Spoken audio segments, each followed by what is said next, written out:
Hey folks, it's Dr. Gerstmar from Aspire Natural Health.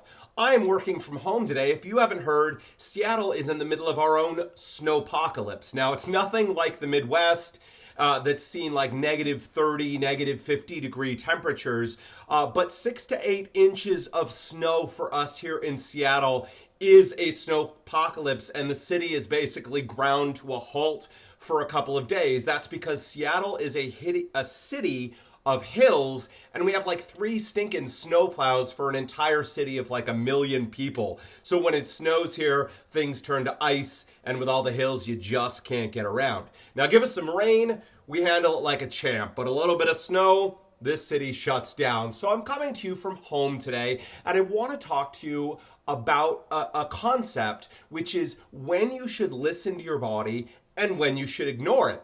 A little bit strange, right? But this is a really critical skill with people that we work to help them develop, because it is the key to getting healthy and staying healthy in the long term. Now, most of us, and doubly so guys, talking to you here, are taught to ignore our bodies. We're tired, we should drink some coffee. We're hungry, wolf something down. Something hurts, pop in some aspirin and get on with things, right? As you can imagine, this in general is a terrible idea. We need to listen to what's going on in our body and our mind and what they're telling us in every aspect of our lives. If something hurts or feels bad, whether that's physical, mental, or emotional, that's a signal that we have a problem in that area. What we need to do is pay attention, zoom in, feel what's going on, and figure out what the problem is. If we ignore that pain, the problem is only going to continue to get worse.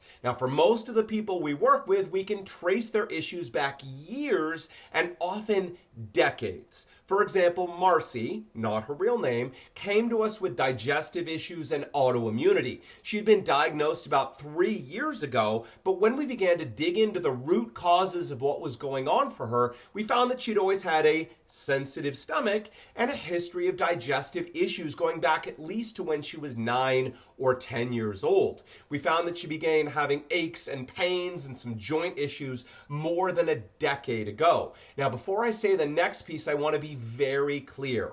Very clear. I'm not at all about blame, shame, or guilt. I find those destructive emotions to make things worse rather than better. So when I say that if Marcy had been properly educated and taught to really clue in to what her body was telling her, it's possible that her digestive issues would have been fixed when she was little, or when she began feeling those unusual aches and pains, she would have zeroed in on them and gotten some help. So paying attention to what is going on in your body and when things change is a critical skill for preventative medicine and staying healthy.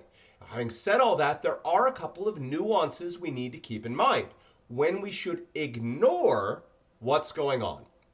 The first is that for all of us, no matter how much we want to biohack ourselves or strive for peak performance, all of us have our ups and downs. Our energy goes up and down. Our digestion may be a little off here or there. There are some days our brain may not be firing on all cylinders, and that is normal. Not every little ache or pain is something that we need to worry about. So while it is important to pay attention to what's going on, it's also important not to get overworked up about stuff that's going on. Mostly we're looking for changes that are significant or lasting or are getting worse over time. So if you ate out at a new restaurant last night and your digestion's a little off this morning, there's nothing to panic about that. But if it keeps getting worse and a week later things are still way off normal, then that's something you do need to look into, because probably a few tweaks now can save you a lot of work down the road. All right? Now, the second time you want to ignore what your body is telling you is when it's telling you to default to gluttony and sloth. Okay? It's important we all acknowledge that each of us is lazy and a pig for food. That is not a character flaw. It is genetically hardwired into us. In the good old days, when we had to hunt for food and the risk of starvation was very real, those of us who did a bunch of exercise for no real reason, or we pulled away from the feast while there was something left on our plate, We didn't last very long. So each of us is wired that way. Now, some of us a little bit more than others, but often our bodies are going to tell us that we want to eat that chocolate cake or we want to skip that workout. We call these cravings, and if we follow them, we will become unhealthier. Now, when it comes to cravings and appetite, here's one very simple test that you can do, and that's to ask yourself if another non-cravey food sounds equally as good. For example, you find yourself wanting to tear into a pack of cookies, and you can ask yourself if a steak or an apple sounds almost as good as that pack of cookies. If you're truly hungry, you'll find the answer will be yes. If you're just having a craving, the answer is going to be, duh, of course not, an apple is not what I'm looking for. It's cookies, right? If it's just a craving, then most of the time you should ignore what your body is telling you and get on with things. Now, lastly, the third time that you should ignore what your body is telling you is often in the case of chronic pain.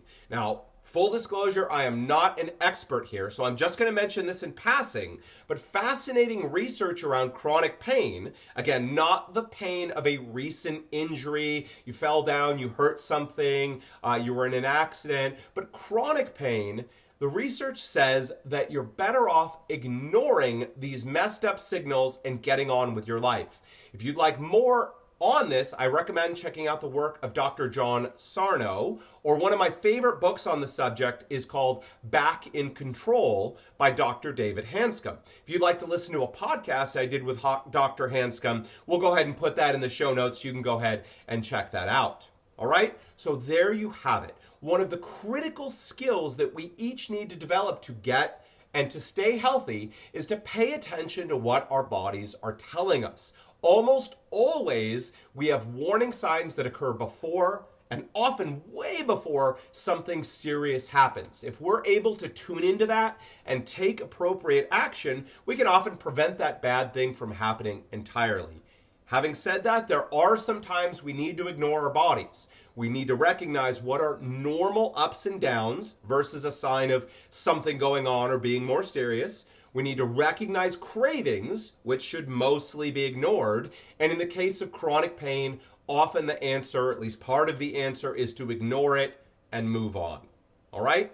Now, if you didn't know, I've created a number of free reports with some of our best information inside to help with a number of digestive and autoimmune issues. They're all available for free on our website. If you or anyone you know is dealing with inflammatory bowel disease, IBD, also called Crohn's, and ulcerative colitis, I'd like to offer you the guide that we've put together on how we treat IBD here at Aspire Natural Health. There are two ways you can get it. The first is to simply click the button below and fill out the very short form, and we will happily send that book to you for free. The second, if you happen to be watching or listening with your cell phone, or if you find that it's nearby, all you do is text the word IBD to 425-651-6851. That is the word IBD to 425-651-6851, and we will happily send that to you for free. So please either click down below or text us, and we will get that expert report over to you right away. At Aspire Natural Health, we are experts at treating digestive issues and autoimmune diseases. If that's you or a loved one, we would love to connect with you. We offer a no obligation, no pressure chat to see if we can help you and if we're the right fit to work together. If we are, we'll move forward, and if we're not, we will do our best to connect you with the person who can best help you. The only thing you have to lose by contacting us is that sense of being unsure what the next best step for you is. So please call us now at 425-202-7849 or email us at info@aspirenaturalhealth.com. All right, folks, until next time, signing off from snowy Seattle, take care.